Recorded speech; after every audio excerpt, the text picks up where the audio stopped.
میرے محبوب کریم علیہ السلام نے فرمایا اللہ پہ بھروسہ رکھ کے سویرے نکل جانا رزق کی تلاش میں۔ کس پہ بھروسہ رکھنا ہے؟ نکلنا تمہارے ذمے ہے، یہ نہ کہنا کہ گھر بیٹھوں گا تو یہیں آئے گا، نکلنا تمہاری ذمہ داری ہے، جتنی ذمہ داری ہے وہ پوری کرنا۔ اللہ پہ بھروسہ کر کے نکل جانا تمہاری ذمہ داری ہے، رب کا ذمہ ہے تمہیں رزق دینا، وہ ضرور تمہیں رزق پہنچائے گا۔ یا رسول اللہ صلی اللہ علیہ وسلم کس طرح پہنچے گا؟ تو ذرا حضور کے لفظوں کا حسن بھی دیکھیے۔ نبی پاک صلی اللہ علیہ وسلم نے فرمایا جس طرح موت تمہیں ڈھونڈ لیتی ہے نا کہ تم کہاں موجود ہو، جب وقت آتا ہے تو انسان پاکستان میں ہو تب بھی آ جاتا ہے، جدہ میں ہو تب بھی آ جاتا ہے، مکہ میں ہو یا مدینہ طیبہ میں وقت پھر بھی آ جاتا ہے۔ فرمایا جس طرح موت تم جہاں بھی ہو تم تک پہنچ جاتی ہے نا، اس طرح تمہارا رزق بھی تم جہاں موجود ہوتے ہو اللہ وہاں پہنچا دیتا ہے، پہنچا دیتا ہے۔ تو یا رسول اللہ صلی اللہ علیہ وسلم کس انداز میں؟ تو فرمایا نکل جانا تمہاری ذمہ داری ہے۔ فرمایا سویرے پرندے بھی نکل جاتے ہیں اور شام کو جب لوٹتے ہیں تو اللہ انہیں پیٹ بھر کے روزی عطا فرماتا ہے، حالانکہ ان کو نہیں پتا ہوتا ہمارا کارخانہ کہاں ہے، ہم نے کہاں جا کے مزدوری کرنی ہے، ان کو نہیں پتا ہوتا کہ ہمارا دفتر کہاں ہے، ہم نے کس آفس میں بیٹھنا ہے، ان کو نہیں پتا ہوتا کہ ہم نے کہاں جا کے مال خریدنا ہے اور کہاں سے ہم نے پھر اس کو دوبارہ بیچنا ہے، انہیں خبر نہیں ہوتی۔ اللہ پہ بھروسہ کر کے نکل جاتے ہیں۔ نکلنا تو تیرے ذمے ہے کہ نہیں؟ فرمایا وہ تو ڈیوٹی کر، شام کو اللہ جو رب پرندوں کو روزی دیتا ہے وہ تجھے بھی عطا فرمائے گا۔ ایک بات اپنے ذہن میں یاد رکھ لیں، رٹ لیں کہ جو میرے لیے بہتر تھا میرے رب نے مجھے دے دیا ہے، تو بات ختم ہو گئی۔ بس وصل اچھا ہے نہ فراق اچھا ہے، یار جس حال میں رکھے وہی حال اچھا ہے۔ بس جو میرے حق میں بہتر تھا میرے رب نے مجھے، مسئلہ یہ ہے کہ تو اس پہ راضی ہونے کو تیار نہیں۔ حضرت علی کرم اللہ تعالی وجہ الکریم نے میرے نبی پاک کی ایک حدیث بیان کی ہے، اور جناب علی جب یہ حدیث بیان کیا کرتے تھے تو حضرت مجاہد فرماتے ہیں یوں لگتا تھا کہ جیسے حضرت علی ہمیں ہر پریشانی سے نکال رہے۔ مولا علی شیر خدا رضی اللہ تعالیٰ عنہ فرماتے ہیں کہ مجھے میرے نبی پاک صلی اللہ علیہ وسلم نے ایک طریقہ دیا تھا ٹینشن فری ہونے کا۔ آپ فرماتے ہیں مجھے تو بڑا راس آیا ہے، تم بھی اگر کر لو گے تو تمہیں بھی فائدہ دے گا۔ کہا وہ کیا؟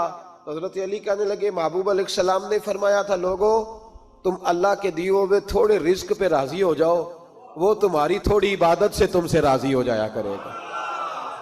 بس تم 2 نفل بھی پڑھو گے تو اللہ راضی ہو جائے گا، تم 1 رکوع بھی سویرے اٹھ کے پڑھو گے تو وہ راضی ہو جائے گا، وہ تمہارے 313 درود شریف سے راضی ہو جائے گا، تم اس کے دیے ہوئے تھوڑے رزق سے راضی ہو جاؤ۔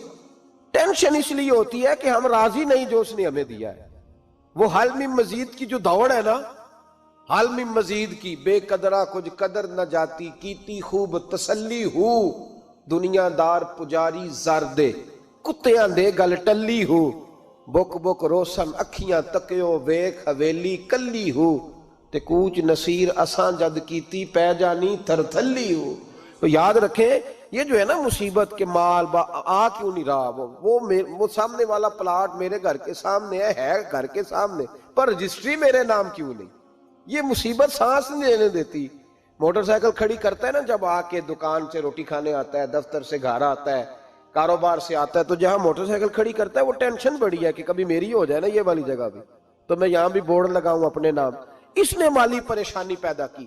تو جس حال میں ہے، کیونکہ تو نے اپنا یہ حال خود نہیں بنایا، جس نے بنایا ہے وہ بڑا بہتر جانتا تھا کہ تو اسی حال میں اسے اچھا لگتا ہے۔ تو اسے اسی حال میں، ایک بزرگ تھے تو ان کی طبیعت بڑی علیل ہو گئی، بیمار ہو گئے، تو اللہ نے آزمائش دی تو کیڑے پڑ گئے وجود میں۔ ایک کیڑا یہاں سے کھا رہا تھا، اللہ والے بڑے راضی رہتے ہیں اس کی رضا پہ، تو کیڑا یہاں کھا رہا تھا تو نیچے گر گیا، تو بابا جی نے اٹھا کے پھر وہاں رکھ لیا۔ کہنے لگے جب اس نے تیری ڈیوٹی مجھے کھانے کی لگائی ہے تو میں اس بات پہ راضی ہوں، تو نیچے کیوں گرتا ہے؟ بس ٹھیک ہے کھا، جب اس نے تجھے ڈیوٹی جو تیری لگائی ہے۔ سالبہ بن عبد الرحمن ایک صحابی تھے، سالبہ غالباً، نبی پاک صلی اللہ علیہ وسلم کی خدمت میں آئے، کہنے لگے یا رسول اللہ صلی اللہ علیہ وسلم غربت بڑی ہے، میرے لیے دعا کریں اللہ زیادہ مال دے۔ تو محبوب صلی اللہ علیہ وسلم نے فرمایا تو جس حال میں اچھا ہے وہ تیرے لیے بہتر ہے، جس میں تو ہے وہی حال تیرے لیے، فرمایا تو جس حال میں ہے نا وہ حال تیرے لیے بہتر ہے، اسی میں رہ۔ کہ نہیں حضور دعا کرے، فرمایا سال بعد تو باز آ جا، حضور دعا کرے، فرمایا تو باز آ جا، 2-3 دفعہ کہا، ضد کی، محبوب نے فرمایا جا پھر اللہ تجھے زیادہ پیسے دے گا۔ چند بکریاں خریدی، اتنی برکت ہوئی کہ بکریوں کے ریوڑ بن گئے، پھر کچھ بکریاں بیچ کے گائے خرید لی، ان کے بھی ریوڑ ہو گئے، پھر کچھ اونٹ اونٹنیاں لے لی، ریوڑ ہی ریوڑ۔ پہلے 5 وقت مسجد میں آتے تھے، اب فجر اور عشاء رہ گئی۔ پھر مال زیادہ ہوا تو مدینے شہر میں کوئی جگہ ہی نہیں، مدینے سے باہر حویلی خریدی، پھر جمعہ ہی رہ گیا، جمعے کے جمعے آتے۔ زکوٰۃ کا حکم آیا، میرے نبی کریم علیہ السلام نے حضرت ابو ہریرہ کو بھیجا، فرمایا جا اسے کہہ تیری زکوٰۃ بنتی ہے 2.5%۔ سالبہ کے پاس حضور نے پیغام بھیجا، پہلے تو کہا تیرے لیے بہتر نہیں مال، جب اصرار کیا تو بڑی برکت ہو گئی، بڑا آیا تو فرمایا زکوٰۃ دے، 2.5% زکوٰۃ ہے۔ اب جب سوچا کہ 5 اونٹوں پہ ایک بکری جائے گی اور بڑا سارا مجھے دینا پڑے گا، اب جب غور کیا تو یہ تو نہ کہا کہ میں نہیں دیتا۔ حضرت ابو ہریرہ سے کہنے لگے نبی کریم علیہ السلام کی خدمت میں عرض کرنا کہ میں خود آؤں گا۔ حضرت ابو ہریرہ نے آ کے عرض کی، یا رسول اللہ صلی اللہ تعالی علیہ وسلم، حضور وہ کہتے تھے میں خود آؤں گا، تو کہتے ہیں محبوب نے ٹھنڈی سانس لی، فرمایا اسے کہا تھا کہ تیرے لیے مال بہتر نہیں، اب ہلاک ہو گیا، ہائے افسوس ہلاک ہو گیا۔ ان کو بھی تھوڑی دیر کے بعد احساس ہوا کہ یہ میں نے کیا کیا، نبی پاک کو ہی کہہ دیا نہیں ہے، حضور کو کہہ دیا بعد میں آؤں گا۔ اب دوڑے آئے، عرض کی حضور میں سارا کچھ لے کے آیا ہوں، قبول کر لیں۔ محبوب نے فرمایا گویا بلال حبشی کی خشک کھجور بھی قبول ہے، اور صہیب رومی ایک اٹی بان کی لائے تو وہ بھی قبول ہے، اور عمار بن یاسر اور مصعب بن عمیر اگر 2 دینار دے جائیں اور کوئی پرانا جوڑا کسی سپاہی کے لیے چھوڑ جائے تو وہ بھی قبول ہے، لیکن تو اپنا لاکھوں لے کے چلا جا، تیرا کوئی نہیں قبول، معاف کر دیں۔ فرمایا جا معاف کیا، پر پیسے لے کے نہ آنا۔ اگلے سال پھر آئے، بندے ہوئے ہاتھ ہیں، محبوبہ میں دولت کا کیا کروں گا، آگ لگانی ہے، قبول کر لیں۔ فرمایا تو لے جا، تیرا نہیں قبول، گرا جو ان کی نگاہ سے وہ سنبھل نہیں سکتا۔